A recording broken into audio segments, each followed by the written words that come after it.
Okay. So ఇప్పుడు junior NTR గారు ఏంటి అసలు? నేను బేసికలీ జూనియర్ ఎన్టీఆర్ కూడా నేను చాలా షూట్స్ చేశాను నేను, అంటే మూవీస్కి, సినిమాలకి, దానికి.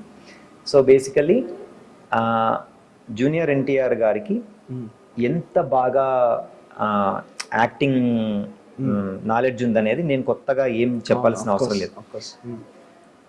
బాగా యాక్టింగ్ నాలెడ్జ్ ఉన్న అంటే బాగా యాక్టింగ్ నాలెడ్జ్ ఉన్న యాక్టర్స్కి ఫొటోస్ తీయడం అనేది చాలా ఈజీ.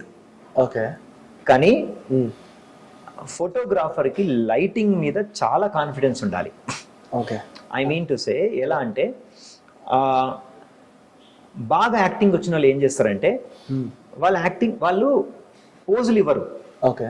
వాళ్ళ సిచ్యువేషన్ని యాక్ట్ చేస్తారు. అంటే లైక్ ఇప్పుడు మీరు నన్ను ఫొటోస్ దిగేటప్పుడు నా పోస్టర్స్ కోసం మీరు నన్ను ఫోటోలు దిగారు అనుకోండి, మామూలుగా ఫోటో షూట్స్ ఎట్లుంటది, ఇలా పెడతాను, ఇలా పెడతాను, ఇలా పెడతాను, ఇలా అంటాను, ఇలా చూస్తాను, ఇలా చూస్తాను, ఇది కదా. అంటే నేను స్టిల్స్ ఇస్తాను కదా. స్టిల్స్ ఇస్తాను. బాగా నటన వచ్చిన వాళ్ళు ఎప్పుడు స్టిల్స్ ఇవ్వరు. ఓకే. గుర్తుపెట్టుకోండి, వాళ్ళు యాక్ట్ చేస్తారు. అచ్చా అచ్చా. ఓకే. ఆ యాక్ట్ చేసే దాన్ని మీరు రైట్ టైంలో క్లిక్ చేయాలి. అంటే అక్కడ సీన్ పోర్ట్రే చేస్తారు, వాళ్ళు సీన్ పోర్ట్రే చేస్తారు. ఓకే. అంటే అక్కడ సీన్ యాక్ట్ చేస్తూ ఉంటారు, యాక్ట్ చేస్తారు. ఆ సినిమాలో ఇప్పుడు బృందావనం ఒక సినిమాకి నేను ఫోటోషూట్ చేశాను జూనియర్ ఎన్టీఆర్ గారికి. ఓకే. సో బృందావనంలో సీన్ ఏదైతే ఉందో డైరెక్టర్ గారు వంశీపైడిపల్లి ఆయన అక్కడ ఉండి చెప్పారు. ఓకే. అతను అది ఎలా ఉంది అనేది అతను చేస్తున్నారు. దాన్ని మీరు క్యాప్చర్ చేయడం ఇంపార్టెంట్ అక్కడ. ఓకే.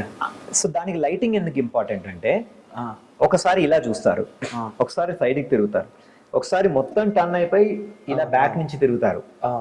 అంటే మీరు ఆయన ఎటు చూసినా, వంగినా, నిల్చున్నా, సైడ్కి తిరిగినా, ఇటు తిరిగినా, ఎటు తిరిగినా సరే మీ లైటింగ్ ప్రాపర్గా ఉండేలాగా మీరు చూసుకోవాలి. అది ఇద్దరు బాధ్యత కదా, అక్కడ ఫోటోగ్రాఫర్ అండ్ యాక్టర్ కూడా. యాక్టర్ది బాధ్యత కాదు, ఫోటోగ్రాఫర్ది బాధ్యత. ఓకే.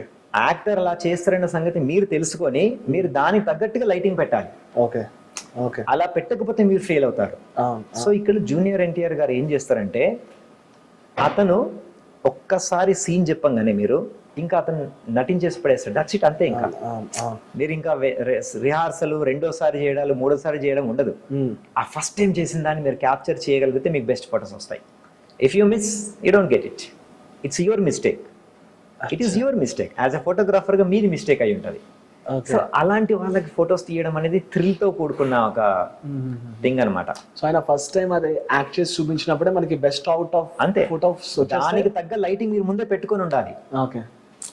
సీన్ ఏంటి, ఎటు చూస్తారు, ఎటు తిరుగుతారు. ఈ సీన్ కూడా మీకు ఎక్స్ప్లెయిన్ చేస్తూ ఉంటారు, అంటే ఇట్లా ఉంటుంది, ఈ సీన్ ఇలా ఉంటుంది, ఆయన ఇలా యాక్ట్ చేసి పోతారు, మీరు దానికి తగ్గట్టు లైటింగ్ పెట్టుకోవాలి, దానికి తగ్గట్టుగా పెట్టుకోవాలి. సో ఫ్రాంక్లీ స్పీకింగ్ నాకు ఎప్పటిదాకా ఫోటోషూట్స్ ఇలా అవుతాయని తెలియదు. యాక్ట్ చేస్తూ హీరోస్ అంటే అందరూ ఇలా చేస్తారా, కొంతమంది ఇలా అంటారా? కాదండి. ఇప్పుడు బాగా నాలెడ్జ్ ఉన్న డైరెక్టర్స్, బాగా క్రియేటివ్ ఫోటోషూట్స్ ఇలాగే జరుగుతాయి. అచ్చా. ఓకే.